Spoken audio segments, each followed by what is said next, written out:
How's it going, guys? This is Jack here with the Commander's Wire, and welcome back to another video.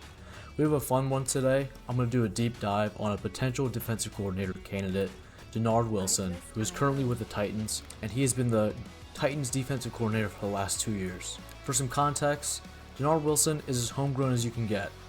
Being from Upper Marlboro, Maryland, playing college football in College Park, the University of Maryland, at the safety position, and even being a 2004 undrafted free agent who only played one season in the NFL for, you guessed it, the Washington Redskins. He, like Cliff Kingsbury, did most with what he could with an injury-ridden defensive roster, and with many Titans fans acknowledging he did more with what the roster was capable of doing, starting many no-name players and even without their best pass rusher who was traded earlier in the season at the trade deadline. Not to mention, their offense still struggled for most of the season. Don't get me wrong, they definitely got better over the course of the season, but they almost always put their defense in a position where it's almost impossible to compete. I understand how bad the Titans have been over the last couple of years. However, Dennard Wilson is the type of guy you want on the sideline that can motivate and work using the strengths of the defensive unit, even when there may be few. He is experienced being a defensive back coach with the Eagles and even under John Harbaugh and the Ravens, which could be an issue being John Harbaugh may want to bring in some of his own guys wherever he lands as a new head coach. With that being said, let's look over some of the stats that his units have put up over the last couple seasons under Wilson.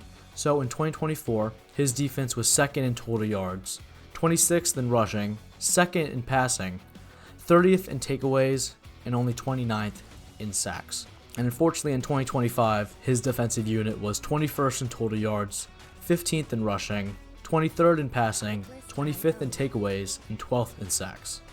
Obviously, overall, that's a step down from year to year, but context is very important, and the way the roster is built or changed throughout the season can make a huge difference.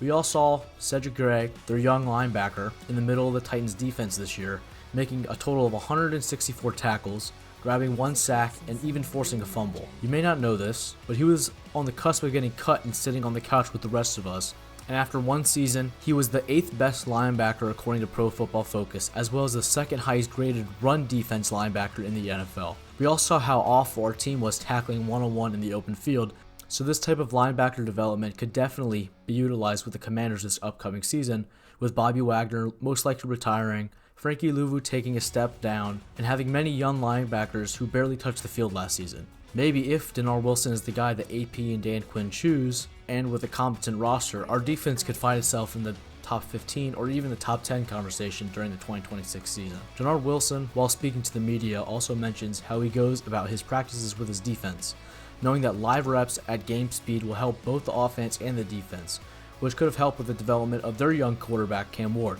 That intensity could easily translate over to the Commanders if brought into the building to assist in the continued development of our young quarterback. Another thing we know about our defense this past season was how awful our secondary was. Whether players were out of position or even letting someone run right past you up the middle of the field for an 86-yard touchdown. You know who I'm talking about. With a background both being a safety as a player, as well as being a defensive back coach, Dennard Wilson brings a heavy man and heavy press ideology, with defensive backs making whoever they're guarding earn the right to catch the ball. Now, I like this style of coaching, but in my opinion, the way the roster is set up now, we do not have the personnel to run a heavy man scheme. For one, our defensive back room is already one of, if not the worst room on the team, so it is most likely going to get upgraded anyway this offseason. If Dennard Wilson is hired, we can bring in some guys that fit his scheme to go with some of our guys that DQ and AP plan on bringing back next year. I'm going to list some of the potential outcomes if this is the case, whether good or bad. I'm going to name some players that may be able to find a role back in his hypothetical secondary. To start, our potential number one corner of the future, Trey Amos. Once back from his season-ending injury, we know he will be able to come right back where he left off, being a fairly balanced cornerback who is capable of trailing even the best receivers in the league. Especially after some more development during the offseason, no more needs to be said about him. He's here to stay. Next, Mikey Sanistro, a slot corner coming out of college, but moved to the outside out of necessity in the 2024 season, who actually played fairly well. Being a little undersized, however, playing heavy zone and using the sideline as another defender allowed him to be fairly productive.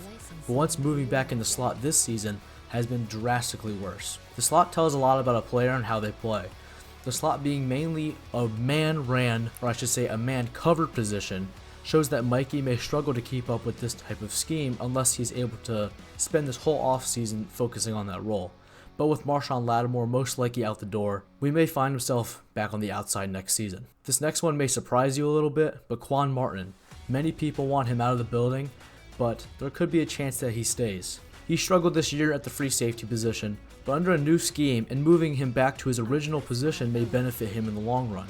A slot corner coming out of Illinois, Quan is used to always being in the action, always covering one guy. The move to a more relaxed free safety position on top of the secondary may have caused him to make more mistakes than he would have liked, just due to his instincts always being right in the middle of the action. A change of position, along with keeping Mikey Sanders on the outside, could work out better, and could allow an open slot to be filled by a generational talent in Ohio State safety, Caleb Downs, to be chosen at 7. Dennard Wilson gives us something to think about. Some of his former players and even fans really like him. However, some of his former players and even some fans believe that, like Cliff Kingsbury, Wilson struggles to adjust and can be pretty bland when calling plays, but who knows, we'll just have to see what happens. Once again guys, as I was editing this video, we had some more news come out, so I decided to take a little break and hit the record button again to get this last bit of news out for today. The Commanders have requested to interview Panthers assistant quarterbacks coach Mike, sorry guys, I'm going to butcher this, Berkovici, I think that's how you say it, for the quarterbacks coach position on offensive coordinator David Blau's staff. A little bit about Mike. He's a former quarterback himself, just like David Blau, and just 32 years old, so very young, just like David Blau. He's played a big role on the Carolina staff, working with Bryce Young. He's also crossed paths with Jaden Daniels back at Arizona State in 2019. Now that is very interesting. I could really see a guy like Mike Berkovici landing himself on the Commanders coaching staff with David Blau and working with Jaden as well as the other quarterbacks in order to continue to develop. On top of developing Bryce Young, he's also worked under Cliff Kingsbury to develop Kyler Murray. As we know, Bryce Young and Kyler Murray are not the most talented quarterbacks in the NFL. Not to say that they're not talented, however, I don't think that they're up to the same level as a guy like Jaden Daniels. However, on the flip side, I do think Mike Berkovici would make a great quarterbacks coach in our organization. He already has experience coaching Jaden Daniels as well as with Brandon Ayuk, so that could be an interesting connection. Could the Commanders bring in Brandon Ayuk to work with Jaden and Mike Berkovici? Who knows? We'll have to see what happens during the offseason. It was also reported today that former head coach for the Arizona Cardinals, Jonathan Gannon, has been reached out to in order to set up an interview for this upcoming Thursday for the defensive coordinator position. So if you don't know about Jonathan Gannon, he recently was the head coach for the Arizona Cardinals.